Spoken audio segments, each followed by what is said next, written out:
सच्चिदानंद सद्गुरु साईनाथ महाराज की जय।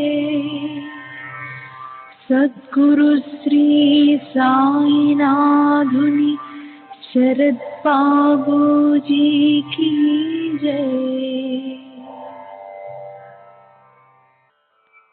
సాయి వంటి దైవంబు లేడోయి లేడోయి, ప్రజలందరి నోట సాయి నామం పలకాలి, సర్వత్రా సాయి రూపం రంజిల్లాలి, ముజ్జగాలు సాయి మహిమతో ముప్పిరిగొనాలి, సాయి పదరవళులు మన హృదయ కుహరంలోని నిశ్శబ్ద నిశీధిలో ప్రతిధ్వనించాలి.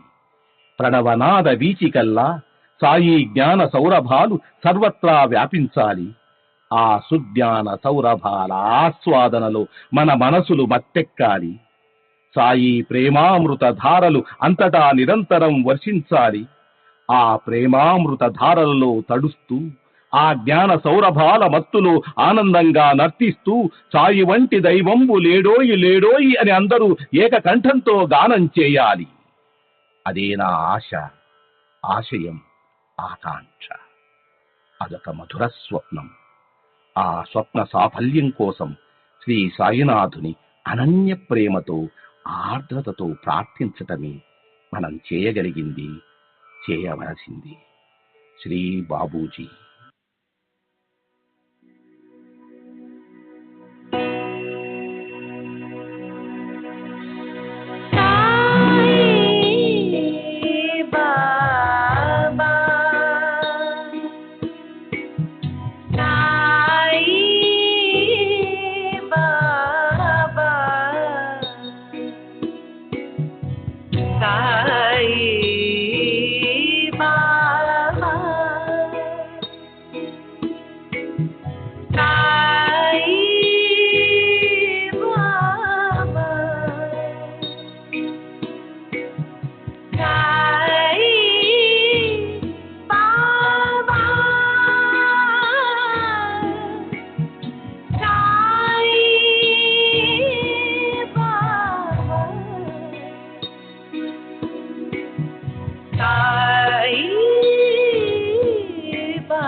సాయి బాబా సాయి బాబా సాయి బాబా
సాయి బాబా సాయి బాబా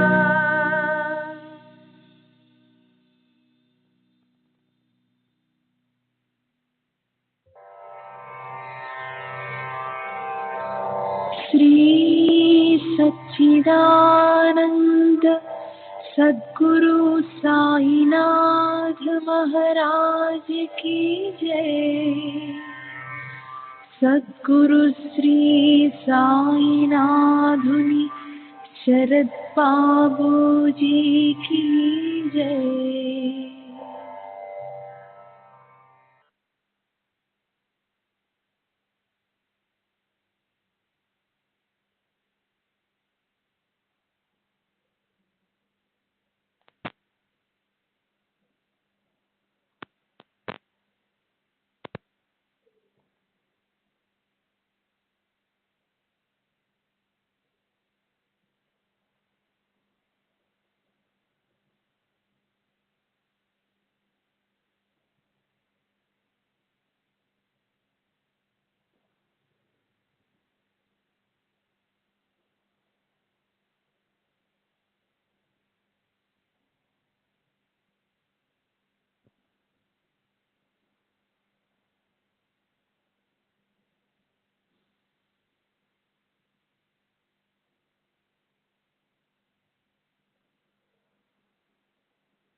सच्चिदानंद सद्गुरु साईनाथ महाराज की जय।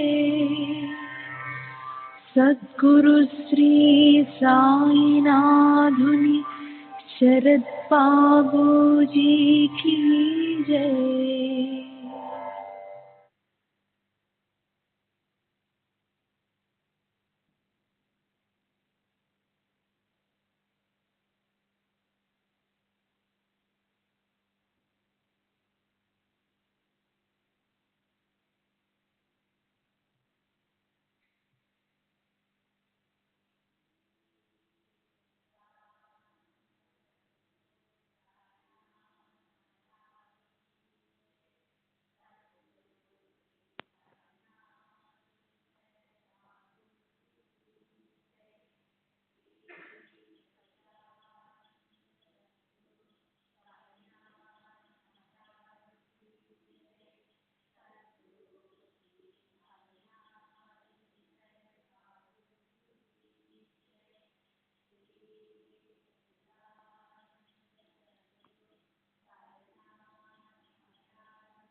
श्री सच्चिदानंद सद्गुरु साईनाथ महाराज की जय। सद्गुरु श्री साईनाथ शरद बाबू जी की जय। శ్రీ సాయి భక్త అనుభవ సంహిత జూలై 27వ తేదీ 1936. బాలకృష్ణ రామచంద్ర కైరికర్. వైదిక జీవనం. వయసు 70 సంవత్సరాలు. బ్రాహ్మణుడు. ఖైరీ. నేను మొదట సాయిబాబా ఒక పిచ్చి ఫకీర్ అని విన్నాను. అది సుమారు 35 సంవత్సరాల క్రితం సంగతి. కానీ తరువాత అందరూ సాయిబాబాను గురించి గొప్పగా చెబుతుండడంతో ఎలాగూ షిరిడిలో నాకు తెలిసిన కొంతమంది బ్రాహ్మణులు అంటే అప్పాకులకర్ని ఉన్నారు కనుక నేను బాబాను దర్శించేందుకు వెళ్ళాను. నేను అప్పట్లో ఒక గ్రామాధికారిని. అది నాకు వంశపారంపర్యంగా సంక్రమించింది. 1916లో ప్రభుత్వం వంశపారంపర్య గ్రామాధికారుల వ్యవస్థను రద్దు చేసింది. మొదట్లో ప్రజలు చితలి, జలగాం, రాంపూర్, నాద్ పట్లాచా, వాడి, పింపుల్వాడి మీదుగా షిరిడి చేరేవారు. చాలా కాలం నిరుపయోగంగా ఉండిన ఆ రోడ్డు ఇప్పుడు లేదు. బాబా నూనెకు బదులు నీటితో దీపాలు వెలిగించిన లీలను నేను చూశాను. దండేర్పూర్కు చెందిన దేశ్పాండే మాస్టర్ బాబా మాటలు తరచూ వింటుండేవాడు. కానీ బాబా ఏం మాట్లాడారు అన్నది మాత్రం నాకు తెలీదు. నేను 1908లో సాయిబాబా వద్దకు వెళ్ళినప్పుడు మసీదులో నా పాదం క్రింద ఒక పైసా ఉన్నట్లు గమనించి దానిని తీసి బాబాకిస్తూ ఈ పైసా మీదే భద్రపరచుకోండి అన్నాను. బాబా ఆ పైసాను తిరిగి నాకు ఇస్తూ సరేలే, ఈ నాణ్యాన్ని ఇంటికి తీసుకెళ్ళు, దీనిని నీ పూజా గదిలో దేవతామూర్తుల మధ్య పెట్టుకుని పూజించుకో, నీకు శుభం కలుగుతుంది అన్నారు. నేను అలాగే దానిని ఇంటికి తీసుకెళ్లి పూజించాను. 3 సంవత్సరాల వరకు, అంటే 1911 వరకు నా పరిస్థితులు చాలా అభివృద్ధి చెందాయి. అంతకుముందు పగలు తింటే రాత్రి తినడానికి ఏమీ ఉండేది కాదు. అటువంటిది నాణ్యాన్ని పూజించడం మొదలుపెట్టిన తరువాత గ్రామాధికారిగా నా సంపాదనలో చాలా డబ్బు ఆదా చేసుకోగలిగాను. నా భార్యకు బంగారు గాజులు కూడా చేయించగలిగాను. ఒకసారి నేను ప్రయాణంలో అపవిత్రంగా ఉన్నందున నా పారాయణ గ్రంథాన్ని నా స్నేహితునికిచ్చాను. బాబా ఇచ్చిన పైసా అందులోనే ఉంది. కొన్ని రోజుల తరువాత ఆ పైసా పోయినట్లు కనుగొన్నాను. ఇది 1911లో జరిగింది. అప్పటి నుండి నాకు కష్టాలు మొదలయ్యాయి. పైసా పోయిన 6 నెలలకు నా భార్య మరణించింది. 1916లో నా గ్రామాధికారి పదవి పోయింది. 1917, 18లో మా అమ్మ కూడా మరణించింది. ఇప్పుడు నేను భిక్షాటనతో జీవిస్తున్నాను. నేను ప్రతి శ్రీరామనవమికి షిరిడికి వెళ్తుంటాను.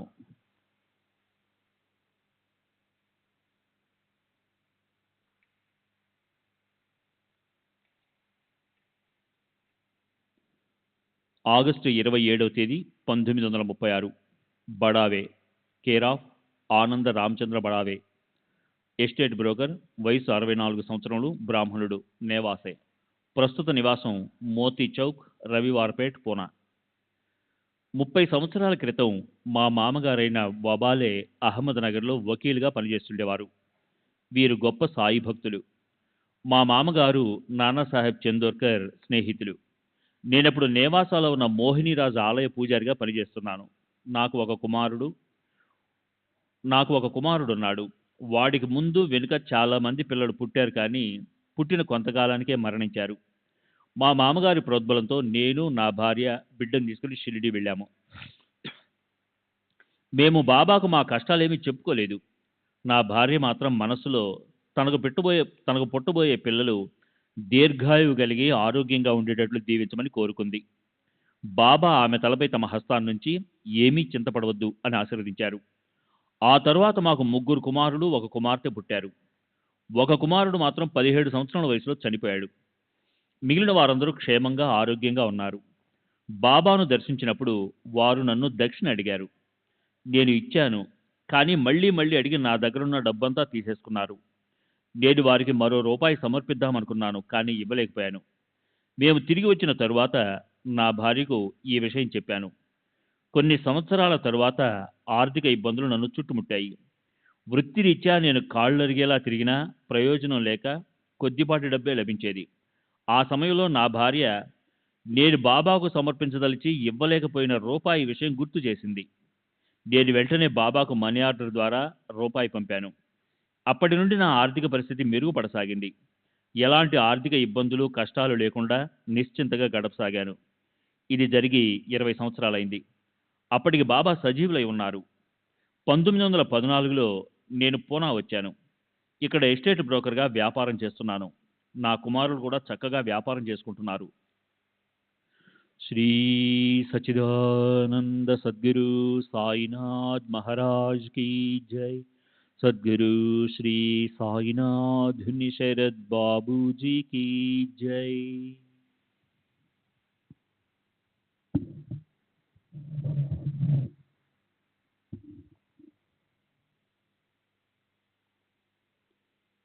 సెప్టెంబర్ 1వ తేదీ 1936 శ్రీధర్ నారాయణ్ కార్కర్, అకౌంటెంట్, సచివాలయం, వయసు 57 సంవత్సరాలు, కాయస్థ ప్రభు, నెంబర్ 37, చార్నీ రోడ్, ఠానా. దైవభక్తి పరాయణుడైన మా తాతగారు నాకు చిన్నప్పటి నుండి భక్తిపూర్వకమైన విషయాలు, సనాతన ధర్మాలు బోధించేవారు.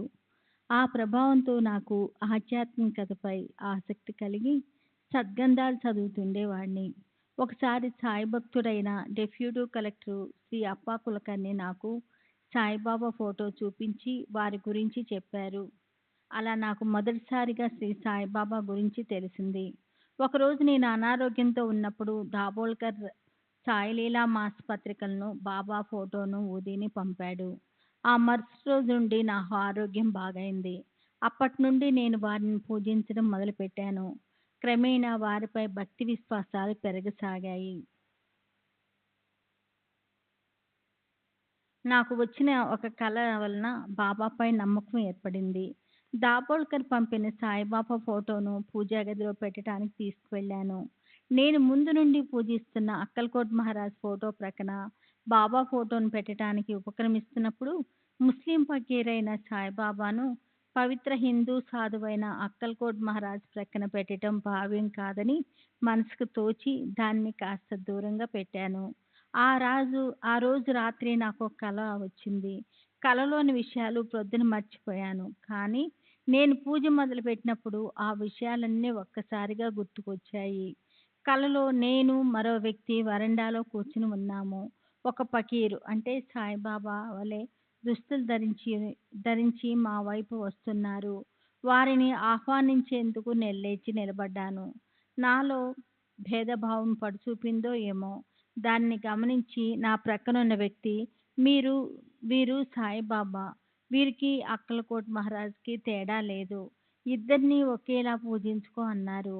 ఆ విషయం గుర్తుకొచ్చిన వెంటనే సాయిబాబా ఫోటోను అక్కల్కోట్ మహారాజ్ ఫోటో ప్రక్కన పెట్టి పూజించసాగాను.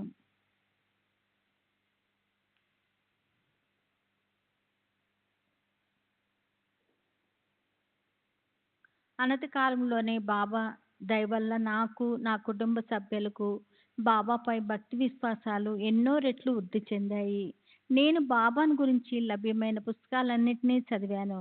నా భార్య, పిల్లలు కూడా బాబా నిత్య పూజ ఆరంభించారు. నేను ఇంట్లో లేని సమయాలలో బాబా నిత్య పూజకు ఆటంకం కలగకుండా కుటుంబ సభ్యుల్లో ఎవరో ఒకరు శ్రద్ధగా పూజ నిర్వహించేవారు. చాలా సంవత్సరాల నుండి మా అమ్మ నా దగ్గర లేకుండా మరో చోట ఉండేది. బాబా అనుగ్రహం వల్ల ఆమె మనసు మారి నా దగ్గరకు వచ్చి నివసించసాగింది. మొదట్లో ముస్లిం ఫకీరైన సాయిబాబాను కలవటం కానీ, షిరిడీ వెళ్ళి వారిని దర్శించడం కానీ ఆమెకు నచ్చేది కాదు. అందువల్ల ఆమెను వదిలి మేము మాత్రం షిరిడీ వెళ్ళేవాళ్ళము. కానీ బాబా ఆమెలో క్రమేణా పరివర్తన తెచ్చారు. 2-3 సంవత్సరాల తర్వాత 1933లో మా అమ్మ శ్రీ సాయి మందిరాన్ని దర్శించాలన్న తన కోరికను నా భార్య, కుమార్తె వద్ద వెలిబుచ్చి షిరిడీకి తీసుకువెళ్ళమని అడిగింది. ఆమెలో వచ్చిన మార్పును చూసి ఎంతో ఆనందించి ఆమెను షిరిడీకి తీసుకెళ్ళాము. ఆమె షిరిడీలోని ప్రదేశాలు చూసి ఎంతో సంతోషించింది. సనాతన ఆచారాలను ఖచ్చితంగా పాటించే ఆమె బాబాను పూజించేందుకు తన ఛాందస్ భావాలను వదులుకుంది. ఆమె షిరిడీ నుండి తిరిగి వచ్చిన కొంతకాలానికి థానాలో ఉన్న మా ఇంట్లో ఆ అంతిమ శ్వాస విడిచింది.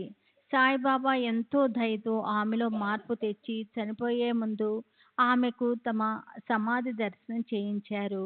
బాబా నాపైన, నా కుటుంబం పైన చూపిన కరుణకు ఎన్నో దృష్టాంతాలు ఉన్నాయి. కానీ అవన్నీ చెప్పనవసరం లేదు. బాబా సదా నా వెంటే ఉంటూ, నా అవసరాలను గమనిస్తూ నన్ను ముందుకు నడిపిస్తున్నారు. బాబా మా కుటుంబ సభ్యులపై ఎంతో దయ చూపించేవారో కేవలం 2 దృష్టాంతాల ద్వారా తెలియజేస్తాను.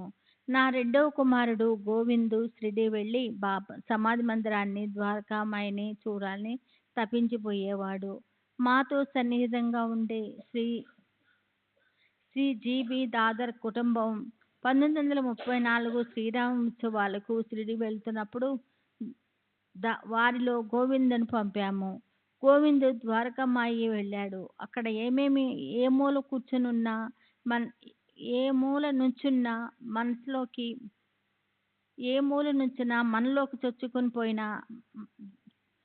మనలోకి చొచ్చుకొని పోయి చూస్తున్నట్లుగా ఉండి బాబా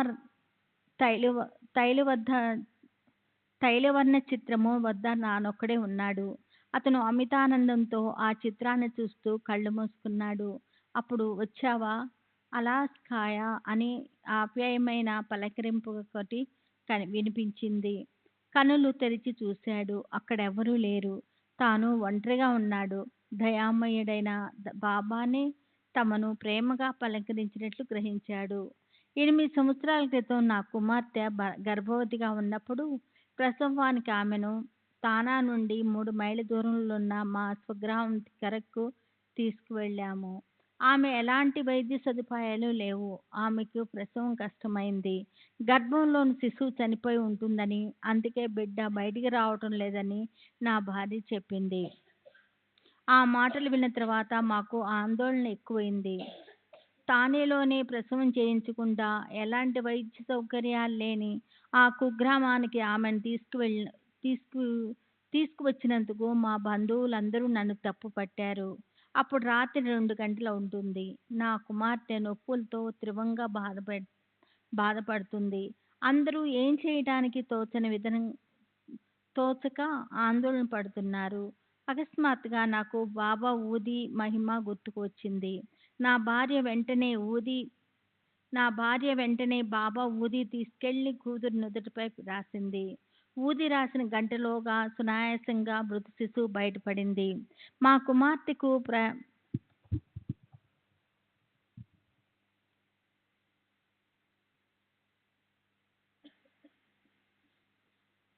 మా కుమార్తెకు ప్రమాదం తప్పింది. మా చింతలన్నీ తొలగిపోయాయి.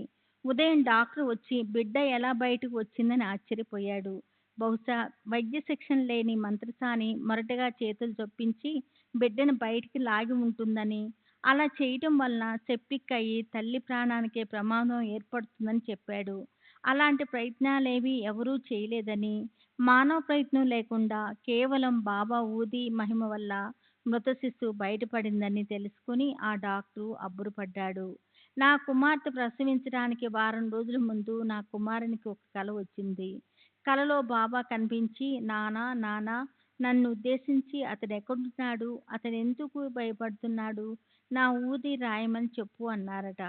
ఈ విషయం నా కుమారుడు నాకు చెప్పాడు. కానీ నా కుమార్తె ప్రసవించలేక అవస్థ పడుతున్నప్పుడు నాకు ఈ కల విషయం గుర్తుకు రాలేదు. అప్పటికప్పుడు స్మరించి ఊదిని ఆశ్రయించాను. ఆ తర్వాత ఎంతో కాలానికి ఆ విషయం గురించి ఆలోచిస్తుండగా అర్థమైన విషయం ఏమిటంటే, సాయిబాబా వారం రోజుల ముందే నా కుమార్తెకు రాబోయే ప్రమాదాన్ని కల ద్వారా హెచ్చరించి దాన్ని నివారించే మార్గాన్ని కూడా సూచించారు. కానీ నేను ఆ కల విషయం మర్చిపోయినప్పుడు నాకు ప్రేరణిచ్చి ఊది పెట్టేటట్లు చేశారు. మా అమ్మాయిలందరూ శ్రద్ధతో బాబాను పూజిస్తూ రోజు హారతి ఇస్తారు. శ్రీ సచ్చిదానంద సద్గురు సాయినాథ్ మహారాజ్ కి జై.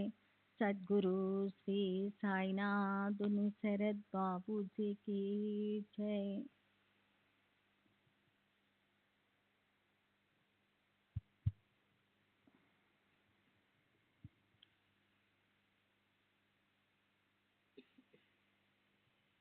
శ్రీ సచ్చిదానంద సద్గురు సాయినాథ్ మహారాజ్ కి జై. సద్గురు శ్రీ సాయినాథుని శరత్ బాబూజీకి జై. సెప్టెంబర్ 12వ తేదీ 1936. రామారావు రావుజీ సోత్రి, రికార్డు గుమస్తా, జిల్లా కోట్, వయసు 55 సంవత్సరాలు, కాయస్థ ప్రభు, ఠానా. నేను సుమారు 1909లో ఒకే ఒకసారి సాయిబాబాను దర్శించాను. వారికి నమస్కరించి వారి సన్నిధిలో కూర్చొని ఉండగా నా మదిలో ఒక ప్రశ్న ఉదయించింది. బాబా వెంటనే నన్ను ఆలయంలో పురాణం చెప్తున్న బాయి అనే ఆమె దగ్గరికి వెళ్ళమన్నారు. నేను ఆలయానికి వెళ్ళాను. అక్కడ 50 సంవత్సరాల ఒక బ్రాహ్మణ స్త్రీ పురాణ పఠనం చేస్తూ ఉంది. నేను అక్కడ కూర్చొని వినసాగాను. అప్పుడు ఆమె చదువుతున్న భాగమే నా ప్రశ్నకు సమాధానం అయ్యింది. ఆ విధంగా బాబా తమ విశిష్ట పద్ధతిలో నా ప్రశ్నకు సమాధానము ఇచ్చారు. సెప్టెంబర్ 12వ తేదీ 1936. Sadashiv Trimbak Vidwakar, retired goods clerk, GIP railway. వయసు 68 సంవత్సరాలు. కాయస్థ ప్రభు. మహాగిరి థానా. 28 సంవత్సరాల క్రితం అంటే సుమారు 1909లో నేను దాదర్లో రైల్వే గుమస్తాగా పనిచేసేవాడిని.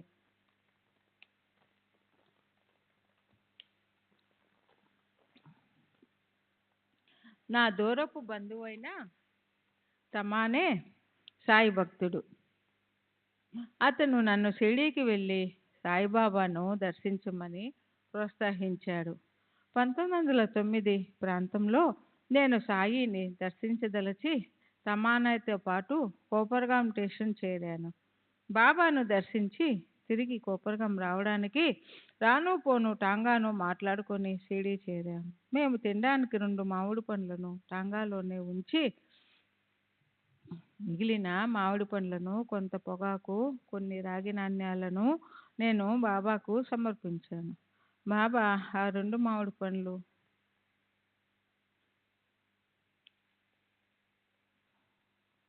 బాబాను దర్శించి తిరిగి కోపర్గాం రావడానికి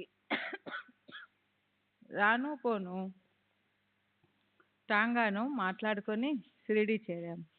మేము తినడానికి 2 మామిడి పండ్లను టాంగాలోనే ఉంచి మిగిలిన మామిడి పండ్లను, కొంత పొగాకు, కొన్ని రాగి నాణ్యాలను నేను బాబాకు సమర్పించాను.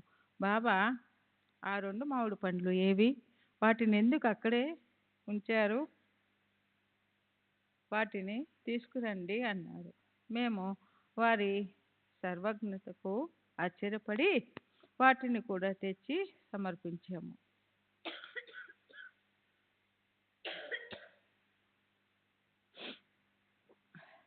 అక్కడున్న భక్తులతో పండ్లన్నిటినీ కోసి ప్రసాదంగా పంచమని బాబా ఆదేశించారు. ఆ తర్వాత బాబా చిలుం పీల్చారు. అప్పుడు సమయం ఉదయం 11 గంటలయ్యింది. ప్రతిదినం నాకు ఉదయం 9 గంటలకే భోంచేసే అలవాటు ఉంది. ఆ రోజు భోంచేయనందువల్ల కడుపు నకనకలాడుతుంది. కానీ నా ఆకలి విషయం ఎవరికీ చెప్పలేక అలాగే కూర్చుని ఉన్నాను. అదే సమయంలో ఒక భక్తుడు ఒక పేడాల ప్యాకెట్ తెచ్చి బాబాకు కానుకగా వారి ముందుంచారు. సాధారణంగా బాబా ఏమీ తాకరు. కానీ ఆ రోజు ఆ ప్యాకెట్ ఇచ్చిన వెంటనే తీసుకొని విప్పారు. అందులో పెద్ద పెద్ద పేడాలున్నాయి. వారు ఒకదానిని నా ఒడిలోకి విసిరారు.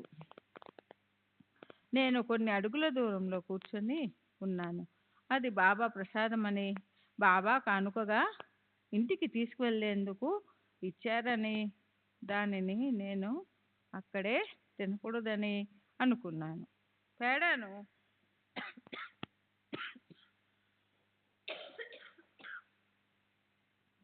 నేను చేతిలో పట్టుకొని ఉండడం చూసిన బాబా అది ఇచ్చింది దాచుకోవడానికి కాదు అన్నారు. నేను దానిని తిన్నాను. నా ఆకలి సగం తీరింది. బాబా మళ్ళీ ఇంకొక పేడ విసిరారు. కనీసం దీనినైనా ప్రసాదంగా తీసుకెళ్ళదలచి చేతిలో పట్టుకొని ఉన్నాను. కానీ బాబా మళ్ళీ అది ఇచ్చింది దాచుకోవడానికి కాదు అని అన్నారు. నేను దానిని కూడా తిన్నాను. నా ఆకలి పూర్తిగా తీరిపోయింది. ఇక బాబా పేడాలను విసరను లేదు, ఎవరికి పంచను లేదు. బాబా మొదట నా ఆకలి విషయం, తర్వాత నా అర్ధాకలి విషయం, ఆ తర్వాత నా ఆకలి పూర్తిగా తీరిపోయిన విషయం నేను చెప్పకపోయినా తెలుసుకున్నారు. మధ్యాహ్నం ఆరతి జరిగిన తర్వాత నాకు తమన్నాకు భోజనం విషయం సమస్యగా తయారయ్యింది. అప్పుడు వంట చేసుకొని తినడానికి సమయం మించిపోయింది. కానీ త్రికాలగ్నులైన బాబాకు మేము అక్కడికి వస్తున్న విషయం ముందే తెలుసు. అందుకే ఆ రోజు ఉదయం రిటైర్డ్ మమల్తాదార్ ఇంటికి తాము ఆ రోజు భోజనానికి వస్తున్నట్లు బాబా చెప్పారట. అందువల్ల అతను భోజన పదార్థాలు ఎక్కువ వండించి తయారుగా ఉంచాడు.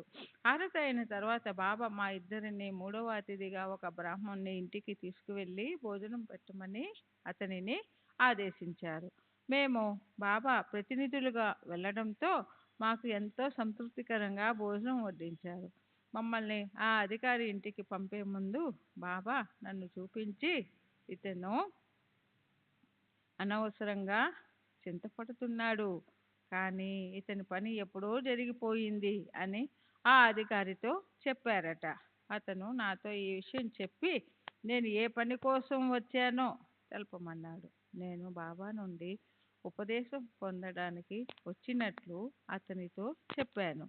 సాధారణంగా భక్తులను వచ్చిన రోజే వెళ్ళడానికి బాబా అనుమతించారని అనుమతించరని అందరూ చెప్తున్నారు. కానీ 2 కారణాల వల్ల ఆ రోజే తప్పక వెళ్ళవలసిన అవసరం ఉంది. మొదటిది, మేము కోపర్గాం వెళ్ళకపోయినా టాంగావాడికి తిరుగుబాటుగా ఇచ్చి తీరాలి. రెండవది, నేను ఆఫీసులో అనారోగ్యంగా ఉందని చెప్పి రావడంతో మరుసటి ఉదయం దాదర్లోని రైల్వే మెడికల్ ఆఫీసర్ ఎదుట హాజరు కావాల్సి ఉంది. మధ్యాహ్నం మమ్మల్ని తిరిగి కోపర్గాం తీసుకెళ్ళడానికి టాంగావాడు తొందర పెట్టసాగాడు. మేము అతడిని మరికొంతసేపు ఆగమని చెప్పి మసీదులోనికి వెళ్ళాము. ఈలోపు టాంగావాల అక్కడికి కూడా వచ్చాడు. బాబా అతని వైపు చూసి తొందరేమిటి అని చెప్పి పంపించి వేశారు. నా రెండవ ఇబ్బంది కూడా బాబాకు తెలుసు కాబట్టి మాకు సెలవు ప్రసాదించారు. బాబా నన్ను ఊది తీసుకుని వెళ్ళమన్నారు. నేను ఊది తీసుకుని బయలుదేరాను. నేను మసీదు నుండి వచ్చేటప్పుడు చింతపడకు, నీ పని అయిపోయింది అన్నారు. నేను వచ్చింది బాబా నుండి ఉపదేశం పొందడానికి, కానీ వారు నాకు ఏ ఉపదేశమూ ఇవ్వలేదు. మరి పూర్తయిందని చెప్తున్న పనేమిటో నాకు అర్థం కాలేదు. నేను దాదాపు తిరిగి వచ్చాను. 7-8 రోజుల తర్వాత నాకు ఒక కల వచ్చింది. ఆ కలలో ఇండోర్లో నివసిస్తున్న మా వంశ గురువు నాకు ఉపదేశం ఇవ్వడానికి మా ఇంటికి వచ్చినట్లు కనిపించింది. నాకు వారు వస్తున్నట్లు ఏ ఉత్తరం కానీ సందేశం కానీ లేదు. కానీ ఈ కల వచ్చిన కొన్ని రోజులకు అకస్మాత్తుగా మా వంశగురువు ఆఫీసుకు వచ్చారు. నేను వారిని సాదరంగా ఆహ్వానించి ఇంటికి తీసుకువెళ్ళాను. నాకు వచ్చిన కల విషయం ఆయనకు తెలిపాను. ఆ కల విషయం తనకు తెలుసునని, తాను వచ్చింది ఉపదేశం ఇవ్వడానికేనని చెప్పారు. కానీ ఆ విషయం అప్పటికే ఎలా తెలుసో చెప్పలేదు. ఆ మరుసటి రోజు శాశ్వతంగా నాకు శివమంత్రాన్ని ఉపదేశించారు. నేను శైవుణ్ణి కాబట్టి నాకు శివమంత్రాన్ని ఉపదేశించారు. నాకు మరో విషయం కూడా తెలిపారు. తాము చాలా రోజుల క్రితమే నాకు ఉపదేశం ఇవ్వాలని నిర్ణయించినట్లు చెప్పారు. బాబా మాటలు ఎంత శక్తివంతమైనవంటే, నేను షిరిడీలో ఉన్నప్పుడే నాకు ఉపదేశం ఇవ్వడానికి వీరికి షిరిడీకి ఎంతో దూరంలో ఉన్న ఇండోర్లో నివసించే వీరు బాబాను ఎన్నడూ దర్శించలేదు. బాబా ప్రేరణ కలిగించారని, అందుకే నా పని పూర్తయినట్లు బాబా చెప్పారని గ్రహించాను. ఈ భక్తుడు హుబ్లీ సిద్ధరూఢ స్వామి భక్తుడు. ఇతడు 1909లో బాబా దర్శనం చేసుకున్న తర్వాత ఒక్కసారి మాత్రమే 1935లో షిరిడీ వెళ్ళి బాబాకు కృతజ్ఞతలు అర్పించి వచ్చారు. శ్రీ సచ్చిదానంద సద్గురు సాయినాథ్ మహారాజ్ శ్రీ సాయినాథుని శరత్ బాబూజీకి జై. సెప్టెంబర్ 13వ తేదీ 1936. దత్తాత్రేయ విఠల్ వైద్య, ఖజానా గుమస్తా, ధానా కలెక్టరేట్. వయస్సు 25 సంవత్సరాలు. కాయస్థ ప్రభువు. తండ్రి విఠల్ ఎన్ వైద్య, దానా. నా తండ్రి విఠల్ ఎన్ వైద్య రిటైర్డ్ రైల్వే ఉద్యోగి. కరాచీలో నివసిస్తుండేవారు. వారు ఎప్పటి నుండో సాయిబాబా భక్తులు. కానీ ఆయన బాబాతో తనకున్న అనుభవాలను ఇతరులతో పంచుకోవడానికి ఇష్టపడేవారు కాదు. మా నాన్న మొదటి షిరిడీ యాత్ర నా చిన్నతనంలో జరిగింది. అప్పటి విషయాలు గుర్తుంచుకునే వయసు కూడా నాకు లేదు. షిరిడీ బయలుదేరే రోజు నా సోదరి చబూకు తీవ్రంగా జ్వరం వచ్చింది. అనారోగ్యంతో ఉన్న పసిబిడ్డను తీసుకుని ప్రయాణం చేయడం మంచిది కాదని బంధువులందరూ చెప్పారు. కానీ మా నాన్న లెక్క చేయకుండా బాబాపై ఉన్న నమ్మకంతో అందరినీ తీసుకుని బయలుదేరారు. మేము కళ్యాణ్ స్టేషన్ చేరేటప్పటికి చబూకు జ్వరం తగ్గిపోయింది. ఆ విధంగా మా నాన్న బాబాపై పెట్టుకున్న నమ్మకం బలపడింది. మా నాన్న మసీదుకి వెళ్ళి బాబాని దర్శించుకున్నాడు. ఆయన మరుసటి ఉదయం ఉద్యోగ విధులకు హాజరు కావలసి ఉంది. సరి అయిన సమయానికి బొంబాయి చేరుకోవాలంటే తాను వెళ్ళదలిచిన రైలును కోపర్గాంలో అందుకోవాలి. మా నాన్న బాబా వద్దకు వెళ్ళి అనుమతి కోరాడు. ఆ మరుసటి దినం ఆఫీసుకు వెళ్ళవలసి ఉన్నందున వెంటనే బయలుదేరాలని కూడా విన్నవించుకున్నాడు. కానీ బాబా అనుమతి ఇవ్వలేదు. దాదాపు 4 గంటల పాటు షిరిడీలోనే ఉంచిన తరువాత వెళ్ళమని ఆదేశించారు. అప్పుడు కోపర్గాం స్టేషన్కు వెళ్ళినా ప్రయోజనం ఉండదు. రైలు ఎలాగూ వెళ్ళిపోయి ఉంటుంది. మా నాన్నకు ఏం చేయాలో తోచలేదు. ఒకసారి బాబా ఆజ్ఞ ఇచ్చిన తరువాత అక్కడ ఉండకూడదని భక్తులు చెప్పడంతో ఆయన కోపర్గాంకు బయలుదేరాడు. అనూహ్యంగా మా నాన్న ఎక్కవలసిన రైలు 5 గంటలు ఆలస్యంగా నడుస్తూ ఆయన స్టేషన్ చేరిన తర్వాతనే వచ్చింది. బాబా సర్వజ్ఞతకు మా నాన్న ఆశ్చర్యపోయాడు. ఆయన సకాలంలో బొంబాయి చేరాడు. 1933-34 సంవత్సరంలో మా నాన్న అనారోగ్యానికి గురయ్యాడు. తీవ్రమైన న్యూమోనియా వ్యాధితో మంచాన పడ్డాడు. ఆయనకు చికిత్స చేస్తున్న డాక్టర్ చిప్కర్ మా నాన్న కోలుకుంటాడనే ఆశ వదులుకున్నాడు. 21 రోజులు గడిచినా జ్వర తీవ్రత తగ్గలేదు. మా నాన్న అంతటి అనారోగ్యంలోనూ నిరంతరం బాబానే ప్రార్థిస్తూ గడుపుతున్నారు. 21వ రోజు రాత్రి 9 గంటల సమయంలో ఆయనకు బాబా భౌతికంగా దర్శనమిచ్చారు. ఆయన పడక ప్రక్కనే మేమందరం ఉన్నా మాకెవరికి ఏమీ కనిపించలేదు. బాబా వచ్చారు. వారు రొట్టెలు, ఉల్లిపాయ అడుగుతున్నారు అని మా నాన్న అరిచారు. మాకేమో బాబా కనిపించలేదు. బహుశా నాన్నగారు జ్వర తీవ్రతలో పలువరిస్తున్నారేమోనని రొట్టె, ఉల్లి తీసుకువెళ్ళలేదు. దాంతో మా నాన్న కోపంతో మమ్మల్ని అందరినీ బయటికి వెళ్ళమన్నారు. మేం గది బయటికి వచ్చి లోపల ఏమి జరుగుతుందో వినబడేలా నిలబడ్డాము. అప్పుడు లోపల బాబా మా నాన్నతో మాట్లాడడం వినిపించింది. ఇంకా ఎవరో అజ్ఞాత వ్యక్తులు ఇద్దరిని బాబా వెళ్ళిపోమ్మని ఆజ్ఞాపిస్తున్నారు. కానీ వాళ్ళు తమతో మా నాన్నను కూడా తీసుకుని వెళ్తామని చెబుతున్నారు. బాబా ఒప్పుకోలేదు. వాళ్ళని అక్కడి నుండి వెళ్ళిపోమ్మని గద్దించి సట్కాతో నేలపై కొట్టారు. దానితో వాళ్ళు వెళ్ళిపోయినట్లు అనిపించింది. ఆపై వాళ్ళ గొంతులు వినిపించలేదు.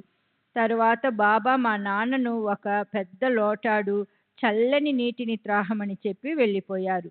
మా నాన్న నన్ను లోనికి పిలిచి చల్లని మంచినీళ్లు తెమ్మన్నారు. డాక్టరు చల్లని నీళ్లు త్రాగవద్దని చెప్పినందువల్ల నేను కాస్త తటపటాయించాను.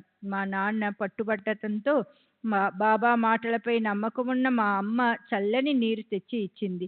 మా నాన్న 2-3 కప్పుల నీళ్లు త్రాగారు. వెంటనే ఆయనకి చెమట పట్టి జ్వరం తగ్గనారంభించింది. వెంటనే మేము డాక్టర్కు కబురు పెట్టగా అతను వచ్చి పరీక్షించాడు. చల్లని నీళ్లు త్రాగడంతో జ్వరం తగ్గిపోయిందని తెలుసుకున్న డాక్టరు ఆశ్చర్యానికి అవధులు లేవు. ఒక ఇంజెక్షన్ ఇచ్చి వెళ్ళిపోయాడు. తిరిగి మరుసటి రోజు వచ్చి పరీక్షించి ఇక వారికి ఏ ప్రమాదము లేదని తేల్చి చెప్పాడు. ఇలా బాబా తమ దర్శనం ద్వారా సహాయం అందించి మా నాన్న ప్రాణాలను కాపాడారు. అంతకుముందు కూడా మా నాన్న కష్ట సమయాలలో ఉన్నప్పుడు బాబా తనకు కనిపించి రొట్టె, ఉల్లిపాయలు అడిగారని చెప్పేవారు. గత సంవత్సరం అనగా 1935లో మా చెల్లెలు చబూకి వివాహం చేయదలచారు. తగిన సంబంధం కోసం వెతుకుతూ మా నాన్న ఆందోళన పడసాగారు. ఒక సంబంధం కుదిరినట్లు అనిపించి చివరికి ఏదో కారణం వల్ల చెడిపోయింది. దీనితో మా నాన్న మరింతగా ఆందోళన పడసాగారు. తన కుమార్తె వివాహం జరిపించమని బాబాను ఎప్పటిలాగే ఆర్తిగా ప్రార్థించాడు. ఒకరోజు మా నాన్నకు కలలో బాబా కనిపించి పండరీపురం వైపు నుండి తనకు ఒక ఉత్తరం వస్తుందని, ఆ సంబంధం కుదురుతుందని చింతపడవద్దని చెప్పారట. అలాగే బాబా చెప్పిన 15 రోజులకు డింగ్రే అనునతుడు పండరికి చెందిన దీక్షిత్ అను యువకునితో చబు వివాహ విషయంగా ఉత్తరం రాశాడు. త్వరలోనే ఆ సంబంధం కుదిరి వివాహం కూడా జరిగిపోయింది. సెప్టెంబర్ 14వ తేదీ 1936 శంకర్ బల్వంత్ కొహూస్కర్ బిఏ గుమాస్తా, బొంబాయి కలెక్టర్ కార్యాలయం, వయస్సు 41 సంవత్సరాలు, కాయస్థ ప్రభు, ధానా. కీర్తిశేషులైన మా నాన్నగారు బల్వంత్ సి కొహూజ్కర్ మమల్తదారుగా రిటైర్ అయ్యారు. మా నాన్న 1911లో షిరిడీ వెళ్ళి బాబాను దర్శించారు. బాబా ఆయనను పితృవాత్సల్యంతో ఆదరించారు. బాబా ప్రేమగా మా నాన్న వీపు తట్టి మఠంలోనే అనగా షిరిడీలోనే ఉంటావా అని అడిగారు. మా నాన్న షిరిడీలో సుమారు వారం రోజులు గడిపారు. సెలవు తీసుకునేందుకు అనుమతి కోసం బాబా దగ్గరికి వెళ్ళినప్పుడు, నీవు ఎక్కడికైనా వెళ్ళు, నేను నీ వెంటే ఉంటాను అని అన్నారు. అప్పటి నుండి మా నాన్నకు ఏ ఆపద వచ్చినా బాబా కాపాడేవారు. కొన్ని నెలల క్రితం ఆయన చనిపోయారు. అంతవరకు బాబా రక్షణలోనే ఉన్నారు.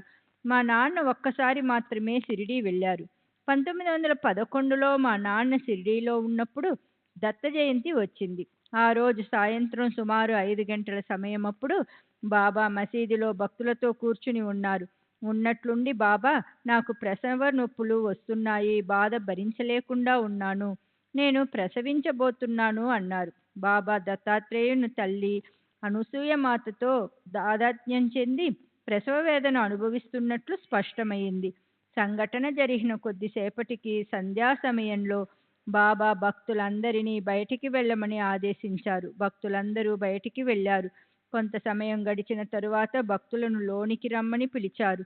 ఆ సమయంలో బాబా ఎంతో ఆనందంగా ఉన్నారు. అప్పుడు భక్తులందరూ లోనికి వెళుతుండగా మా నాన్న మాత్రం నేరుగా మసీదు లోపలికి వెళ్ళారు. అక్కడ బాబా గద్దపై బాబాకు బదులు 3 శిరస్సుల దత్తాత్రేయ శిశువు మా నాన్నకు కనిపించారు. ఆ దృశ్యం క్షణకాలం మాత్రమే నిలిచింది. తిరిగి చూసేసరికి అక్కడ బాబా యథారూపంలో కప్నీదారి అయి కనిపించారు. పురాణాల ప్రకారం దత్తాత్రేయుడు జన్మించింది సంధ్యా సమయంలోనే. ఇది చూసిన తరువాత మా నాన్న ఎటువంటి అనుభూతికి లోనై ఉంటారో ఊహించవచ్చు. ఆయనకు బాబా దత్త స్వరూపులని నిదర్శనం దొరికింది. తరువాత మా నాన్న ఊరికి బయలుదేరే రోజు బాబా దగ్గర సెలవు ఊది తీసుకుని రోడ్డుకు మసీదుకు మధ్యనున్న వీధులు, ఇల్లు అన్నీ దాటుకుని మెయిన్ రోడ్డుకు చేరారు. అప్పుడు మా నాన్న మదిలో బాబాను చూడడం ఇదే చివరిసారి అవుతుందేమోనన్న తలంపు వచ్చింది. మరొక్కసారి వారిని చూస్తే బాగుండును కదా అని కోరుకుంటూ లెండి వైపు చూశారు. అక్కడ లెండి కంచె నుండి తొంగి చూస్తూ బాబా ముఖం కనిపించింది. అద్భుతాల కల్లా అద్భుతం. బాబాను తమ మసీదులో దర్శించి వచ్చాడు. బాబా తనతో పాటు కానీ తనను అనుసరించి కానీ రాలేదు. అయినప్పటికీ బాబాను మరోసారి దర్శించాలనే కోరిక జనించిన మరుక్షణం మసీదుకి 100-150 గజాల దూరమున్న లెండి వద్ద బాబా రూపం కనిపించింది. మా నాన్న బాబాను చూడటం అదే చివరిసారి. అందుకే బాబా మా నాన్నతో, వెళుతున్నావా, మంచిది వెళ్ళు అన్నారు. అప్పుడు నేను మా నాన్నతో షిరిడీ వెళ్ళలేదు, కానీ పై అనుభవాన్ని ఆయన నాకు మరీ కొందరికి చెప్పాడు. బాబా వద్ద నాకున్న అనుభవాలు చాలా కొద్ది మాత్రమే. చిన్నప్పుడు నేను బాబా ఫోటోను జేబులో పెట్టుకుని ఉండేవాడిని. అప్పటి నుండి నా చదువులో, జీవితంలో అంతా మంచే జరిగింది. తరువాత ఆ ఫోటోను మా చెల్లెలికి ఇచ్చాను. నేను ఇప్పటికీ బాబాను పూజిస్తూనే ఉన్నాను. 1930లో ప్రాణాంతకరమైన సంఘటన ఒకటి జరిగింది. నేను విరేచనాలతో బాధపడుతున్నప్పుడు నిద్రమత్తులో నీళ్లు అనుకుని ఫినాయిల్ని త్రాగేశాను. ఇది ప్రమాదానికి దారి తీసింది. 4 రోజులు స్పృహ లేకుండా పడి ఉన్నాను. నాకు చికిత్స చేస్తున్న డాక్టర్ చిప్కర్ నేను చనిపోతానని భయపడ్డాడు. 4 రోజుల తరువాత స్పృహ వస్తున్న సమయంలో నాకు ఒక దృశ్యం కనబడింది. పహిల్వానులా కనిపించే ఒక ముస్లిం యువకుడు నేను పడుకుని ఉన్న గది గోడలను, నేలను బెత్తంతో కొడుతూ కనిపించాడు. నా దైవం శ్రీ సాయిబాబానే వచ్చి నా ప్రాణాలను కాపాడారని నిర్ధారించుకున్నాను. 1934లో నాకు షిరిడీ వెళ్ళి బాబా సమాధిని, ద్వారకామాయిని దర్శించాలని బలమైన ప్రేరణ కలిగింది. షిరిడీ వెళ్ళి ద్వారకామాయిలో బాబా చిత్రపటాన్ని చూసిన వెంటనే నా శరీరమంతా విద్యుత్తు ప్రవహించినట్లు అనుభూతి కలిగింది. ఆ చిత్రపటాన్ని తదేకంగా చూడలేకపోయాను. భగవంతుడు ఇక్కడే ఉన్నాడు అన్న భావనతో నా మనసు నిండిపోయింది. శ్రీ సచిదానంద సద్గురు సాయినాథ్ మహారాజు కీ జై. సద్గురు శ్రీ సాయినాథుని శరత్ బాబూజీ కీ జై.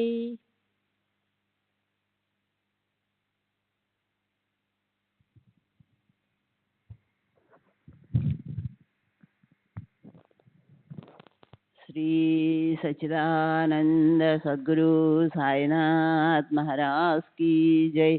सद्गुरु श्री సాయినాథుని శరత్ బాబూజీకి జై. సెప్టెంబర్ 15వ తేదీ 1936.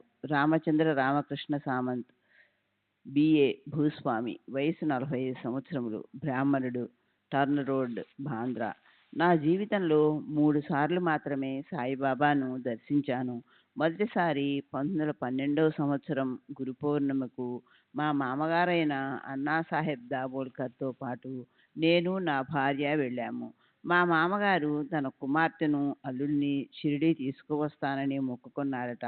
మొక్కు తీరడానికి నన్ను రమ్మని చెప్తే వారి వెంట వెళ్ళాను. అంతేగాని నాకు అప్పుడు సాయిబాబాపై పెద్దగా నమ్మకం లేదు. మా తల్లిదండ్రుల వైపు నుండి సాయిబాబాతో అనుబంధం లేదు, కానీ మా కుటుంబంలో ఆధ్యాత్మిక పారమార్థిక సంపద మెండుగా ఉంది. మా ముత్తాత లక్ష్మణ్ అర్జున్ సామంత్ భగత్ విఠలుని పరమభక్తుడు. తరచూ పండరీ యాత్రకు వెళ్ళేవాడు. ఆయన ప్రతి ఆషాఢ కార్తీక మాసాలలో పండరీ యాత్రకు తీసుకువెళ్ళిన బట్టలు, నడుముకు కట్టుకునే కాషాయ దట్టి, పూజా సామగ్రి మొదలైనవి వారసత్వ జ్ఞాపికలుగా భద్రపరచబడ్డాయి. నేను వారి కాషాయ దట్టిని పండరీ తీసుకువెళ్ళి చంద్రభాగా నదిలో ముంచి తెచ్చేవాడిని. మా తాతగారు విఠల భక్తుడే కాక శివాదీక్షాపరుడు కూడా. నిత్యము మధ్యాహ్న సమయంలో ఏకాగ్రతతో శివమంత్రాన్ని జపించేవాడు. నేను వారి ముద్దుల మనవణ్ణైనప్పటికీ వారు జపం చేస్తున్నప్పుడు వారి దగ్గరకు వెళ్ళే సాహసం లేదు. రాత్రిళ్ళు హరిపద చదివేవాడు. వేకువజామున భజన నిర్వహించేవాడు. ఆయన 59 సంవత్సరాలకే పరమపదించారు.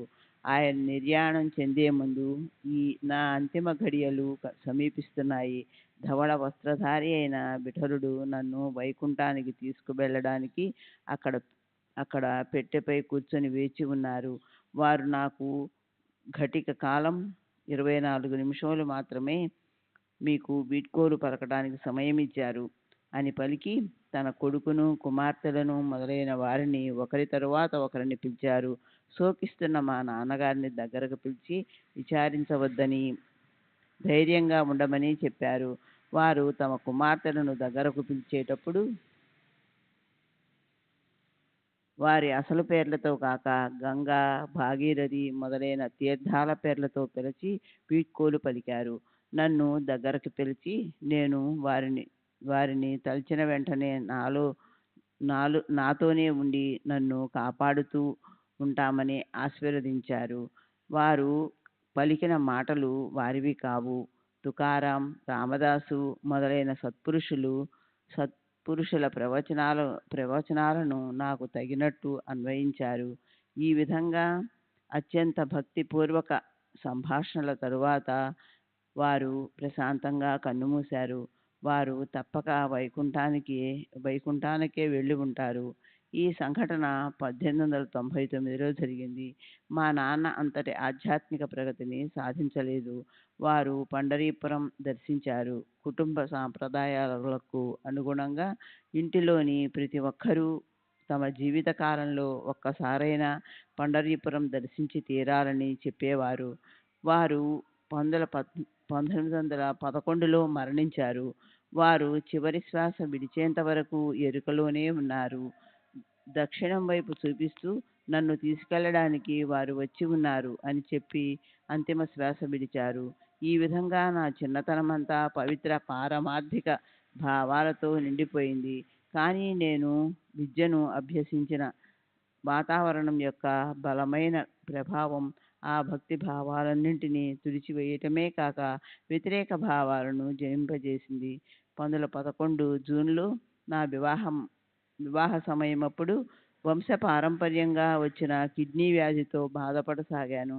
ఒంటిపూట భోజనం, రాత్రిళ్ళు ద్రవాహారం తీసుకుంటూ వచ్చాను. అప్పటికే మా బాబా మహిమల గురించి వినడం వల్ల సాయి భక్తి బీజాలు మొలకెత్తసాగాయి. కానీ ఆధ్యాత్మికత పట్ల ఉన్న వ్యతిరేకత పోయి స్తబ్దత మాత్రం కొనసాగుతోంది. మా మామగారిని, ఇతరులను అనుసరిస్తూ నా పరిసరాలకు అనుగుణంగా నడుచుకుంటుండేవాడిని. ఇతరులు బాబాకు నమస్కరిస్తే నేను వారికి నమస్కరించేవాడిని. ఒకసారి మసీదులో ఉన్నప్పుడు మాధవరావు బాబాకు నమస్కరించమని నాతో చెప్పాడు. నేను నమస్కరించాను.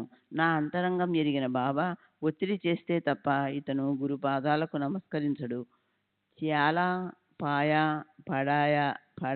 పడాయాలా నేట్ లగాతో అని అన్నారు. ఆ సున్నితమైన ఒత్తిడి ద్వారానే బాబా నాలో క్రమంగా మార్పు తెచ్చారు.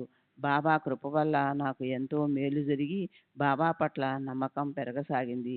నా వ్యాధి మూలంగా నేను అందరి వలె అన్ని వేళల్లో ఆహారం తీసుకోలేనందువల్ల శుష్కించిపోతున్నానని, వ్యాధి నివారణ చేయమని బాబాను అర్థించగా నేను త్వరలోనే స్వస్థత పొందుతానని అల్లా అచ్చా కరేగా అన్నారు.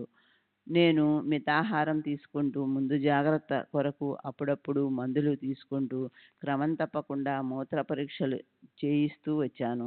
త్వరలోనే వ్యాధి నయమై మామూలుగా ఆహారం తీసుకోవడం మొదలుపెట్టాను. బాబా మాటలు నిజమయ్యాయి.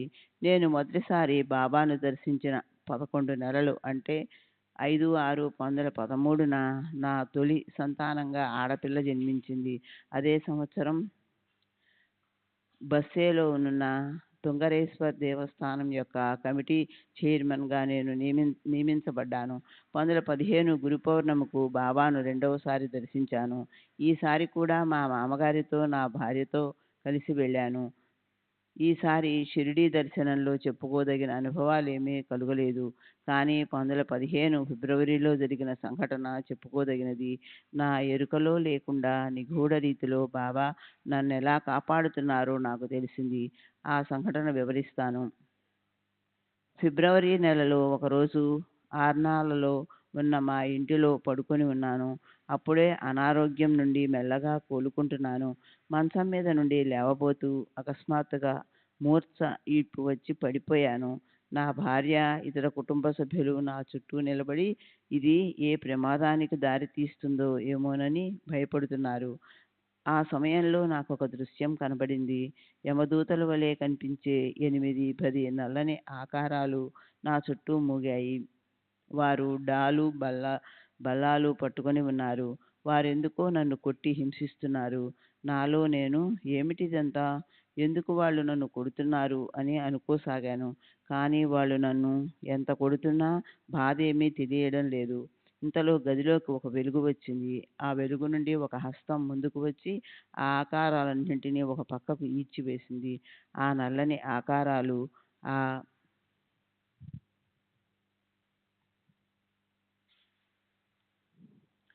ఆ వెలుగుకు దూరంగా భావంతో నిలబడ్డాయి. ఆ హస్తం క్రిందగా తెల్లటి కప్పిని కొంత భాగం కనిపించింది. అంతేకాక ఒక వింతైన పరిమళం గదంతా వ్యాపించింది. తరువాత నాకు స్పృహ వచ్చి కళ్ళు తెరిచాను. క్రింద పడటం మూలంగా నాకెలాంటి గాయాలు కాలేదు. నా కంటి అద్దాలు మాత్రం పగిలిపోయాయి. నా చుట్టూ చేరి ఉన్న కుటుంబ సభ్యులందరూ బాబానే నన్ను కాపాడారని నమ్మారు. నాకు మాత్రం అప్పుడు బాబాపై 2015లో అంతటి నమ్మకం కలుగలేదు. 2027లో నారాయణ మహారాజ్ మహిమ చవిచూచిన తరువాతే బాబాపై దృఢ నమ్మకం ఏర్పడింది. ఆ రోజు నన్ను రక్షించిన అమృతహస్తం సాయిబాబాదే అని గుర్తించాను. 2018 అక్టోబర్లో బాబా మహాసమాధి చెందడానికి వారం 10 రోజుల ముందు మేము షిరిడీ వెళ్ళి బాబాను దర్శించాము. నా 2 పిల్లలతో పాటు నా ఇతర కుటుంబ సభ్యులను కూడా తీసుకువెళ్ళాను. దురదృష్టవశాత్తు షిరిడీలో నా కుమారులిద్దరూ నీళ్ల విరోచనాలతో బాధపడసాగారు. మామూలుగా అలాంటి పరిస్థితుల్లో పూర్తిగా ఆహారం ఇవ్వకపోవడం కానీ లేదా ద్రవ ఆహారం ఇవ్వటం కానీ చేస్తారు. కానీ ఆ విషయం బాబాను బాబాకు చెప్తే వాళ్ళకి సిరా గోధుమ నూకను నేతిలో ఉడికించి తినిపించండి అన్నారు. పిల్లలు సిరా తిన్నారు. వారం రోజుల్లో వాళ్ళకి ఆరోగ్యం చేకూరింది. మా మామగారు కూడా ఒకసారి జబ్బు చేసినప్పుడు బాబా ఆదేశం మేరకు నిషిద్ధమైన ఆహారాన్ని తీసుకున్నారు. బాబా ఆజ్ఞానుసారం నడుచుకున్నందువల్ల ఎటువంటి హాని కలుగలేదు. శ్రీ సచ్చిదానంద సద్గురు సాయినాథ్ మహారాజ్ की जय. सद्गुरु श्री साईनाथ निसरत बाबूजी की जय. श्री सच्चिदानंद सद्गुरु साईनाथ महाराज की जय. सद्गुरु श्री సాయినాథ్ నిసరత్ బాబూజీకి జై. 1918లో బాబా నన్ను మొదటిసారి దక్షిణ అడిగారు. అలా ఎన్నోసార్లు అడిగారు. నేను వారు అడిగినంత మొత్తాన్ని ఇచ్చాను. వారు నన్నెప్పుడూ ఇతరుల దగ్గర అప్పు తీసుకుని దక్షిణ సమర్పించమని ఒత్తిడి చేయలేదు. అటువంటి ప్రదేశాలలో అప్పు చేయటం నాకు ఇష్టం ఉండదు. నా జేబులోని డబ్బులన్నీ అయిపోక మునిపే వారు నన్ను దక్షిణ అడగటం మానివేసేవారు. మరొక విశేషం ఏమంటే, నాకు ఆధ్యాత్మికత పట్ల అపనమ్మకం జనించిన సమయాలలోనే నన్ను దక్షిణ అడిగేవారు. వారు దక్షిణగా అడిగే 25, 15, 10 సంఖ్యలలో ఏదైనా అంతరార్థం ఉందో లేక ఆ సంఖ్యలు ఏ విషయాన్నైనా సూచిస్తున్నాయో కూడా నాకు అర్థమయ్యేది కాదు. బాబా ఒక్కొక్కసారి వాడకెళ్ళి కూర్చో అని ఆదేశించేవారు. నేను వారి మాటలను యథాతథంగా తీసుకొని మేము ఉంటున్న బూటీవాడకు వెళ్ళి మా మామగారి వద్ద కూర్చునేవాడిని. కానీ చాలా కాలం తర్వాత బాబా మాటలకు అర్థం వాడలో జరిగే పురాణ పఠనంలో కూర్చో అని తెలుసుకున్నాను. మానవత్వం, దైవత్వం కలిసిన స్వరూపమే శ్రీ సాయిబాబా. దైవత్వం, దైవశక్తులు వారిలో ఒక భాగమని నా అభిప్రాయం. సాయిబాబాపై నాకు ఇలాంటి గొప్ప విశ్వాసం కలగడానికి మరో సంఘటన దోహదపడింది. 1926 ఆగస్టులో నా కుమారుల్లో ఒకనికి తీవ్ర అనారోగ్యం కలిగి దీర్ఘకాలం కొనసాగింది. ఆ సమయంలో ప్రముఖ డాక్టర్లు వచ్చి పరీక్ష చేశారు. పిల్లవాడికి వచ్చిన వ్యాధిని ఎవరూ సరిగ్గా నిర్ణయించలేకపోయారు. ఒక్కొక్కరు ఒక్కొక్క వ్యాధిగా నిర్ణయించి మందులు ఇవ్వసాగారు. ఏ ఒక్కటి పిల్లవాడి వ్యాధి నయం చేయలేకపోయింది.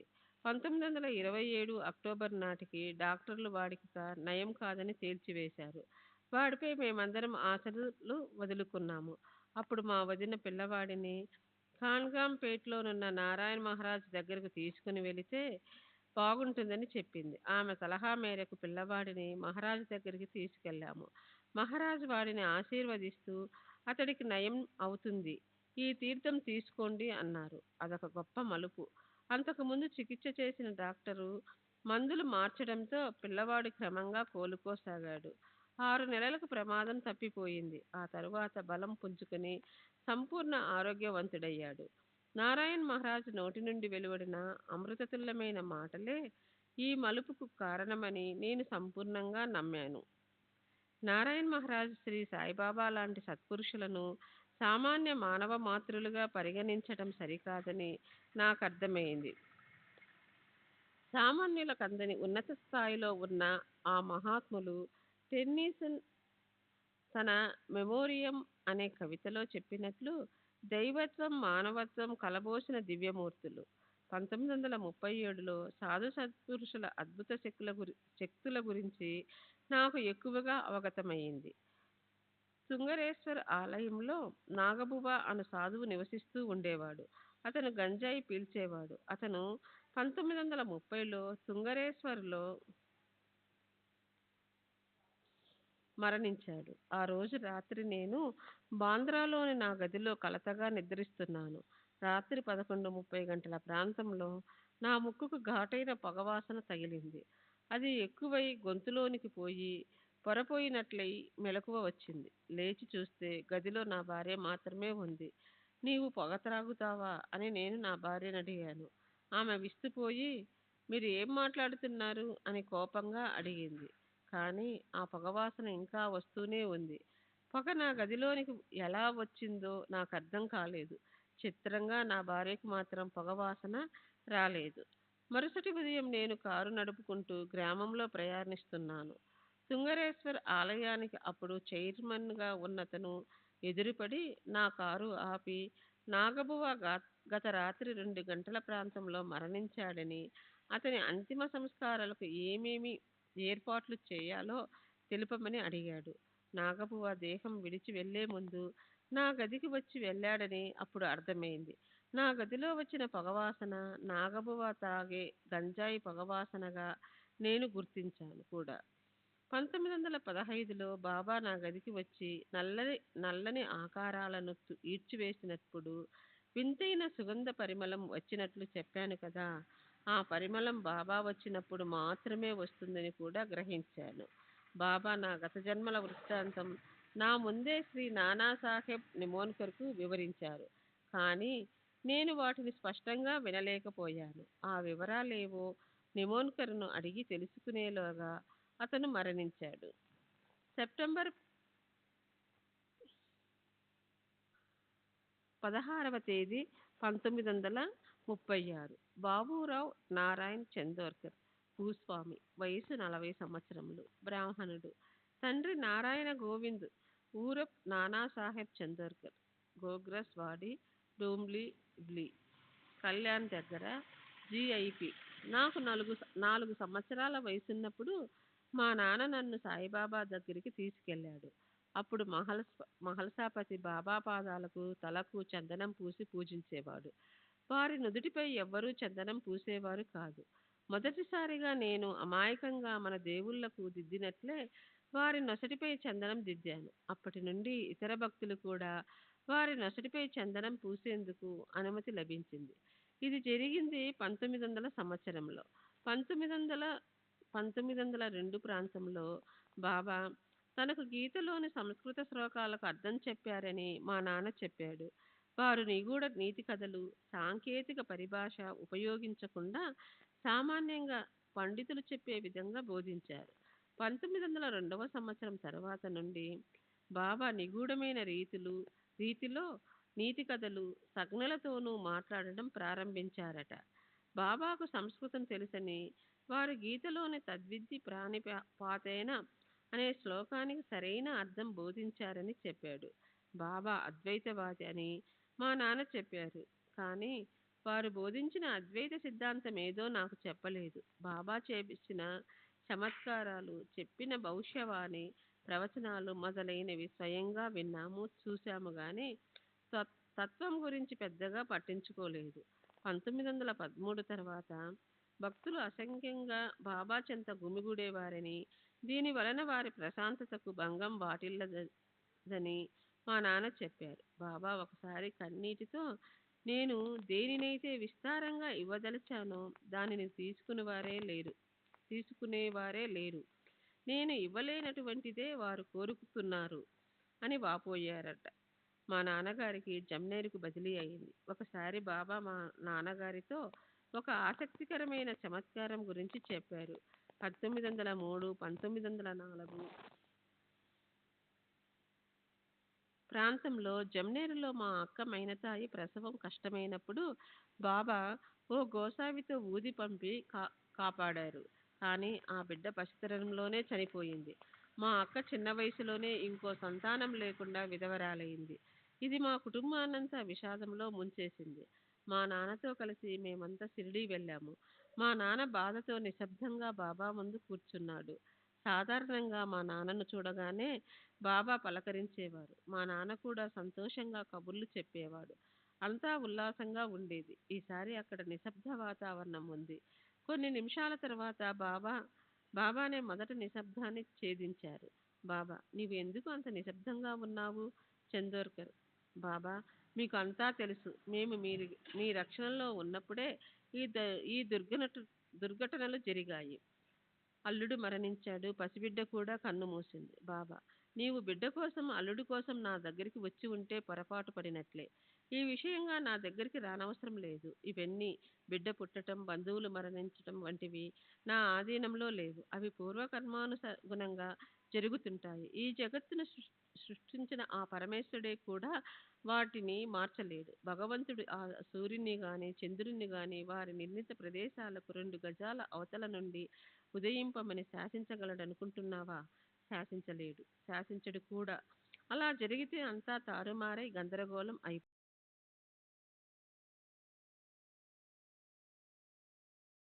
ఉద్యోగం వస్తుందని చెబుతారు. వారికి ఉద్యోగం వస్తుంది. ఇవన్నీ ఎలా జరుగుతున్నాయి? ఇవన్నీ మీరు చేసే చమత్కారాలు కావా? బాబా: లేదు నానా, నేను ఏ చమత్కారాలు చెయ్యను. మీకు గ్రామాలలో జ్యోతిష్కులున్నారు. వారు ఏవో గురించి చూసి ఓ 4-5 రోజులు ముందుగా భవిష్యత్తు గురించి చెబుతారు. వాటిలో కొన్ని జరుగుతాయి. నేను ఇంకా కొంచెం దూరం ముందుకు చూస్తాను. శ్రీ సచిదానంద సద్గురు సాయినాథ్ మహారాజ్ కి జై. సద్గురు శ్రీ సాయినాథుని బాబూజీకి జై.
श्री सच्चिदानंद सद्गुरु साईनाथ महाराज की जय।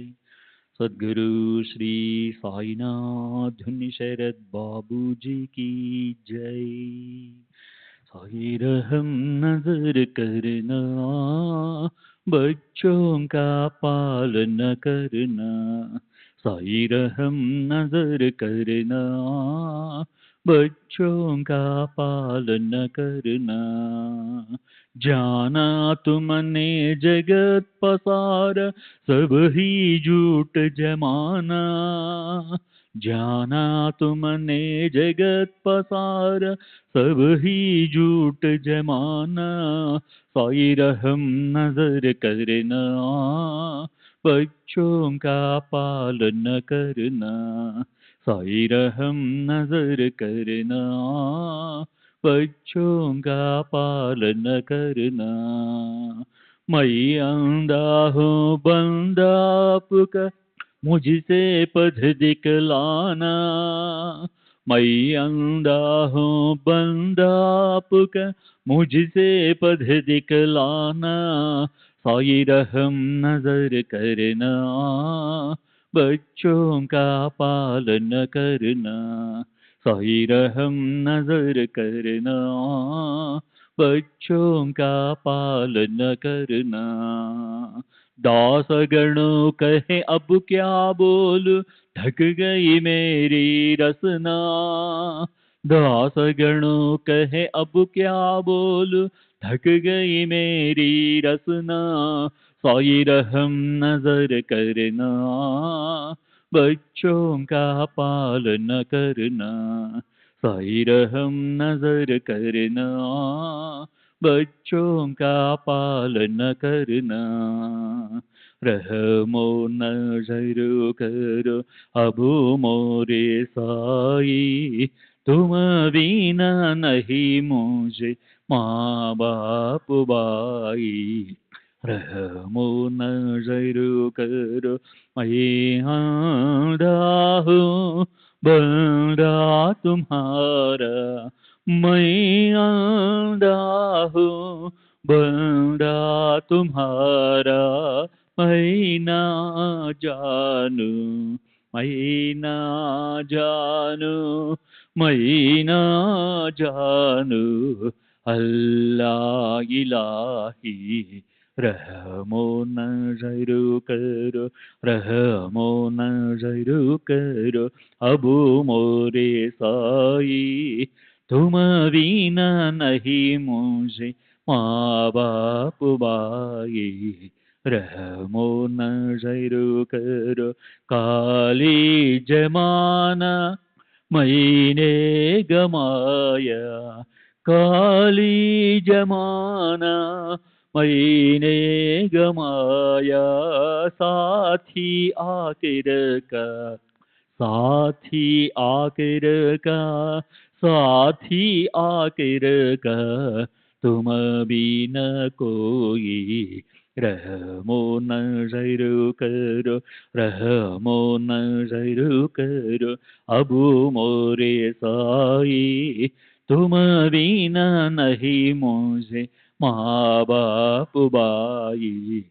रहमो नजर करो अपने मस्जिद का झाड़ू गणो है, अपने मस्जिद का झाड़ू गणो है। मालिक हमारे, मालिक हमारे, मालिक हमारे तुम बाबा साई। रहमो नजर करो, रहमो नजर करो अब मोरे साई, तुम बिना नहीं मुझे माँ बाप बाई। रहमो नजर करो। श्री सच्चिदानंद सद्गुरु साईनाथ महाराज की जय। सद्गुरु श्री साईनाथ शरद बाबू जी की जय।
श्री सच्चिदानंद सद्गुरु साईनाथ महाराज की जय।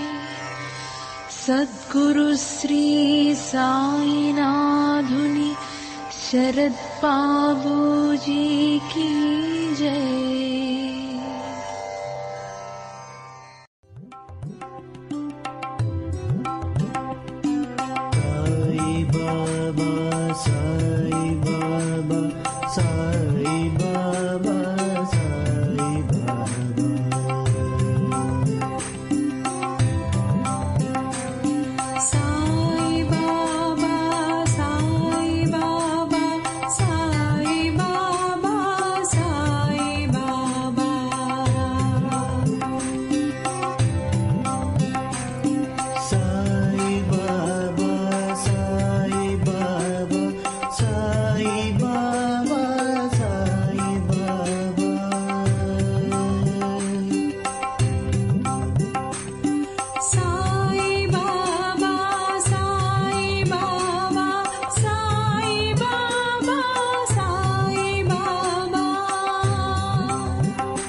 సాయి బాబా సాయి బాబా సాయి బాబా